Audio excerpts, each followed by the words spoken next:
Past the expiration date and useless. Looks like a life of poverty for the eternal handyman.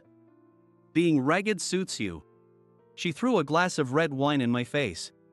I realized I had been used by her. Once I lost my value, this is how she treated me. I just wanted her to see the real me, but it was all in vain. My name is Kevin. I'm an only child. My father runs a trading company, and it was fairly large and doing well. In general, people saw me as a spoiled rich kid. When I was in elementary school, I always bragged about everything. I would tell everyone about the latest computer or games I got, or all the albums of my favorite musicians, or every volume of my favorite comics. Kevin, you're always getting stuff bought for you. Lucky you, they would say, looking at me with envy. And more than anything, I boasted about my father, John. My dad is amazing. He runs a trading company. The number of employees is growing every year, and he said he wants to expand even more. Isn't that awesome? Most people praised my bragging, and as a little kid, I was on cloud 9. In 5th grade, as I was bragging as usual, one girl said to me, "Kevin, do you enjoy bragging every day? What's wrong with it? Some kids might say awesome, but do you realize others are getting tired of it? Sophie, are you jealous?" The girl who confronted me. Her name was Sophie Taylor. She was always a top student and the class president. Honestly, I didn't like her type. Jealous? Let me tell you something. It's your father who's amazing, not you. What? If you keep boasting like that, people will start to leave you. People will leave me. Try being more humble when you interact with others. I couldn't respond to her mature words. I went home and kept writing her words in my notebook, over and over. Looking back, I hardly had anyone I could call a friend back then. I was only able to brag because of my father's success. Naturally, people got tired of hearing unwanted bragging and saw me as an obnoxious person, so they drifted away from me. I had no humility and didn't consider others' feelings. After that, I started to dislike myself and spent my last 2 years of elementary school quietly. I began to really want true friends. But rebuilding relationships with classmates who saw me as a jerk was tough. I had to reap what I had sown. "Dad, Mom, I want friends," I confessed to my parents. I asked to be in a different environment for middle school, away from my current classmates. They agreed, and I spent 6 years in a boarding school in the next state. During those 6 years, I kept my father's work a secret and tried to show people the real me. I never bragged and always stayed humble. Gradually, I made friends, and eventually, close friends. My 6 years at boarding school were filled with friendship and encouragement, and they were truly fulfilling. I graduated and got into a prestigious university's business school, aiming to be like my father. My parents were overjoyed and proud. After 6 years in a boarding school, I commuted from home for university. I made more friends who understood me. And in the business school, I was always at the top of my class. My friends gave me the nickname Kev, and I didn't mind it at all. "Kevin, can you help me with this?" asked a beautiful woman who approached me. Her name was Emma. She had taken a year off before joining the same university, so we were in the same year, but she was a year older. Whenever she didn't understand something, she would come to me repeatedly. Seeing the beautiful Emma happily talking with me made my friends look at me with envy. "Kevin, you're amazing. You can do anything." Thanks. I love studying business. Before tests, I would give Emma special one-on-one tutoring, aiming for near-perfect scores. "Kevin, will you go out with me?" Emma said. Our study sessions eventually led to a romantic relationship. I had a smooth university life thanks to my professors, friends, and Emma. It was significant to interact with the people I wanted to. When everyone was busy with job hunting, I didn't participate. I had already decided to work for my parents. One day during university, when I was still hiding the fact that I would work for my parents, Emma asked me about it. "What about job hunting?" "I'm skipping it." "Are you planning to study abroad or go to grad school?" "No, I'm not considering that at all." Facing a barrage of future-related questions, I decided to share a secret with Emma.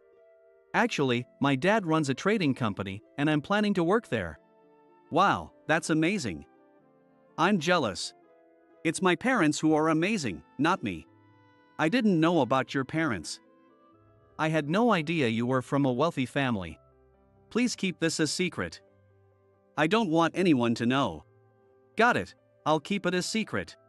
While everyone struggled with job hunting, I spent time in the university library reading various management books.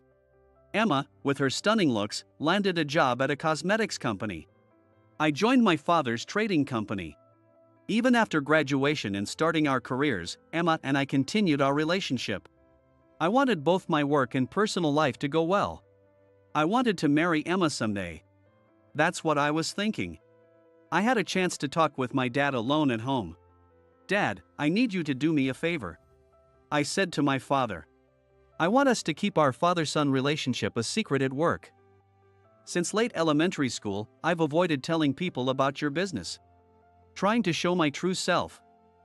I don't want people to look at me with preconceived notions. Is that so? I don't mind, but I want to start from scratch and be judged fairly. I'll do any job. I want people to see and evaluate me for who I am. My father agreed. Society is harsh, Kevin. Try to have various mentors, he advised. With this understanding, I was placed in various departments in the company. My early career was a whirlwind, switching departments every year, learning from different mentors and absorbing knowledge. In short, I was like a handyman, but it was rewarding and fun to be evaluated on my own merits. Occasionally, I would meet Emma privately. I become the chief of PR at the cosmetics company, Emma said. That's amazing, Emma. How about you, Kevin? I'm a handyman, learning a lot from different people. Handyman? What about a title or position? I don't need those right now. But I'm enjoying it. Are you not going to take over for your dad? I can't think about that yet. I'm too busy learning. I see. Oh, by the way, my company does business with your dad's trading company. It would be great if we could collaborate someday. That's great to hear. Let's make it happen. Emma was steadily climbing the ladder. I was moving through various departments, gaining experience at my father's trading company. Though I said I was a handyman, I took pride in the meaningful work I was doing. 8 years passed since I joined my father's company, and I had worked in 10 different departments. I hadn't achieved anything spectacular, but my work was being recognized, and my father heard about my good performance. No one knew about our father-son relationship, so I received fair evaluations. Following my father's advice, I had many mentors inside and outside the company who taught me a lot. Although I felt I hadn't achieved much, others thought I had accomplished plenty. My father was satisfied with the fair evaluations I received within the company. Realizing my personal growth, I found myself at 30. Emma, being a year older, had turned 31. We both started to think about marriage. One day, while spending a relaxed evening at home with my parents, my father spoke to me. Kevin, I'm thinking of starting a new company. That's great news. I want you to work there. I was taken aback by my father's sudden words. But there are many capable people in the company. I've been hearing great things about you from every department. Now is the right time. It's for your future. I see, so we're starting from scratch again. I began to feel excited about my father's proposal. Having seen various departments, it was time for a new venture. My heart was racing. In the current sales department, there's a woman named Sophie Brown. Sophie is very capable. She's an important mentor to me. She taught me a lot. I plan to make her your subordinate. A subordinate? She's my boss, but that sounds reassuring.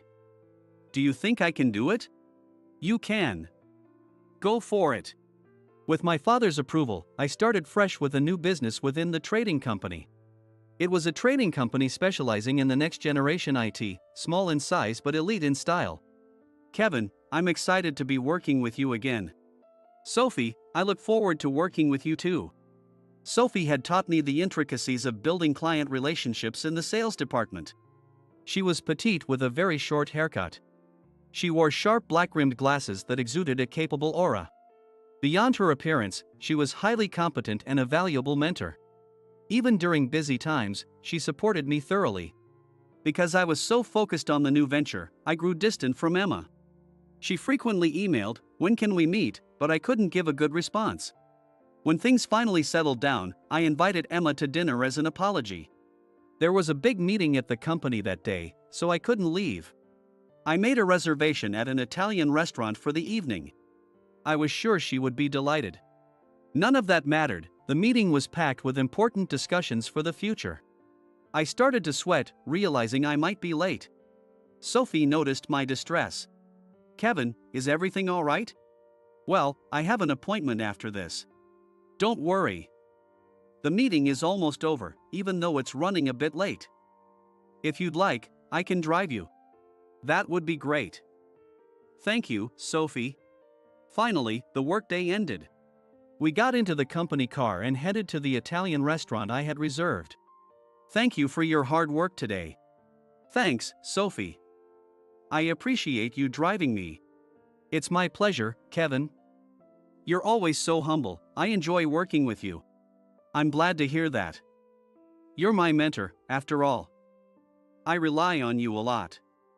"Oh, I should send a message, I might be a bit late." I pulled out my tablet and informed Emma that I would be late. "We'll reach the restaurant in South Manhattan around 6:15 p.m. 15 minutes late. But I have good news to share with her today." "Yes, I'm sure she'll be pleased." We arrived at the Italian restaurant. I thanked Sophie and quickly got out of the car and ran inside. "Long time no see." It had been 3 months since I last saw Emma. She looked a bit annoyed, having waited for over 15 minutes. "Sorry for keeping you waiting." I sat down across from Emma, who was already seated. "You've been busy lately." "Yeah, there's been a lot going on. I had a big meeting today. I plan to tell Emma about my current work after we toasted. She would surely be happy." "How's your dad's trading company doing?" "I think it's doing well. I haven't been there much lately." "You haven't?" "I'm working at a different company now." I'm still a handyman." "A handyman?" Emma's expression grew more displeased. "Aren't you planning to take over for your dad?" "I don't have the confidence for that yet." "So, no, not right now." "Not planning to take over, are you on assignment somewhere else?" "What's the big deal?" "I'm enjoying it. At my cosmetics company, I'm in the middle of presenting a major business partnership with your dad's trading company." "Wow, that's impressive. I need your help."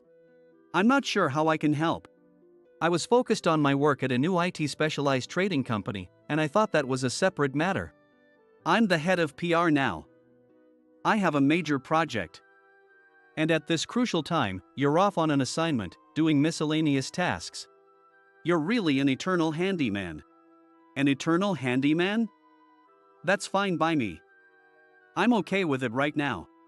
I was thinking about marrying you, but I can't. Back in university, your excellent grades were perfect for helping me with my coursework. In other words, you were my study buddy. I used you for that." "Used me? What are you talking about?" "And because you said you were the heir to a trading company, I stayed with you. I'm turning 33 soon.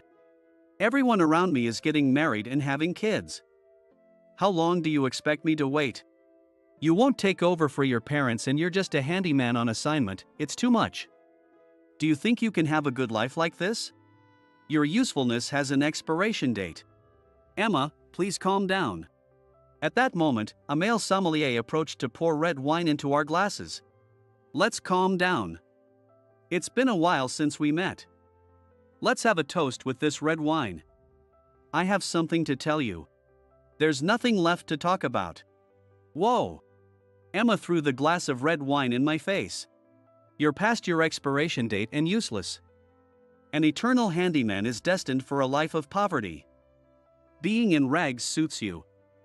"I'm leaving." Emma stood up. "Why would you do that?" Trying to control my anger, I took a handkerchief from my bag and started wiping my face and suit, but the red wine stains were not easy to remove. As Emma turned towards the entrance, I saw a black car pull up. A woman got out and hurried into the restaurant towards me. "Mr. Anderson, are you all right?" "Excuse me, can we get some napkins, please?" It was Sophie. She asked the staff for napkins and handed them to me. Mr. Anderson? Emma said, surprised. I don't know what happened here, but wine is meant to be enjoyed, not thrown on. Apologize to our CEO. Sophie sternly addressed Emma. CEO? What do you mean? I was going to tell you tonight, but I guess it's ruined now. Did you become the CEO of the assignee company? You keep mentioning an assignment, but actually, I was appointed as the new CEO of my father's new venture during today's meeting. Emma's attitude changed instantly upon hearing this. CEO? Why didn't you tell me sooner? I was planning to discuss it over dinner. By the way, Sophie, why are you here? You left your important tablet in the car, so I came back to deliver it. Thank you, Sophie. You've been a great help. I'll have to cancel dinner and head home now. If you'd like, I can drive you home.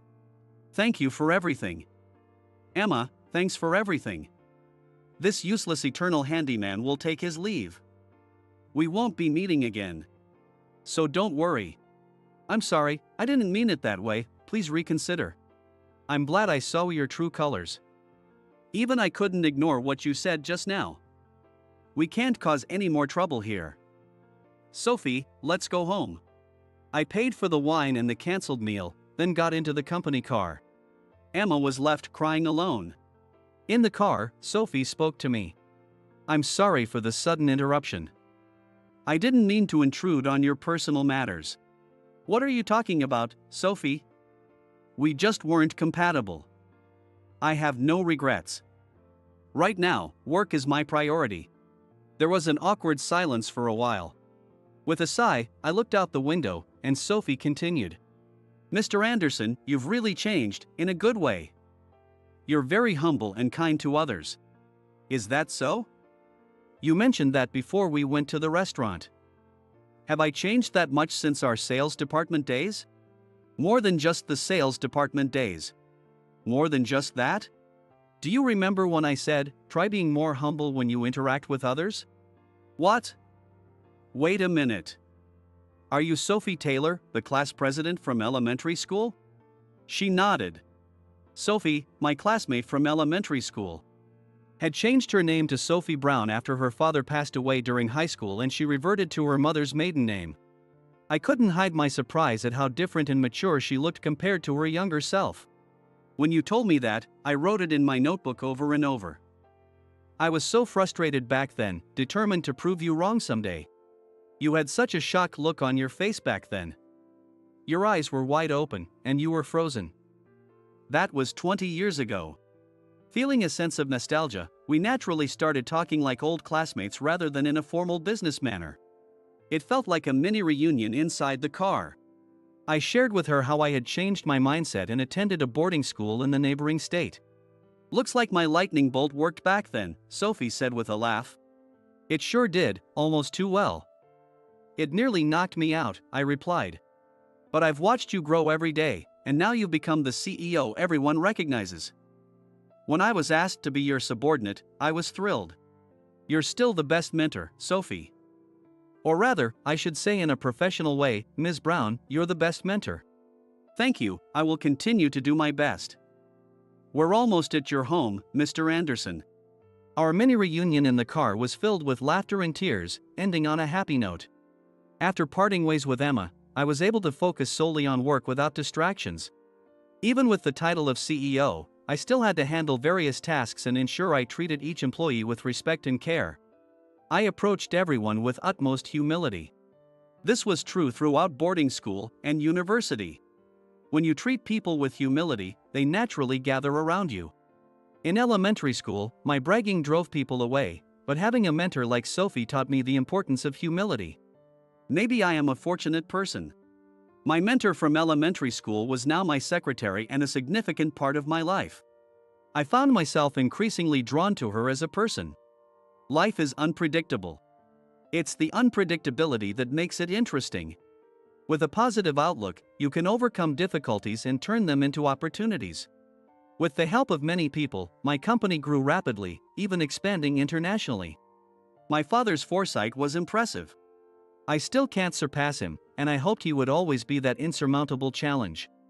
Unfortunately, Emma's cosmetics company, which relied on my father's trading company, couldn't secure a partnership and had to downsize. They seemed to be struggling financially. Emma likely had some realizations through this experience, and I hoped she would use it to grow stronger. As for my personal life, I proposed to a woman. She had been a bit daunting in elementary school, but now she was the person I loved most in the world. Sophie, congratulations. You did amazing. Thank you, Kevin. We're a family of 4 now. Today was the due date. I managed to be there just in time. Sophie and I welcomed healthy twin boys. Sophie had become my best partner in both personal and professional life. I couldn't be more excited about the future.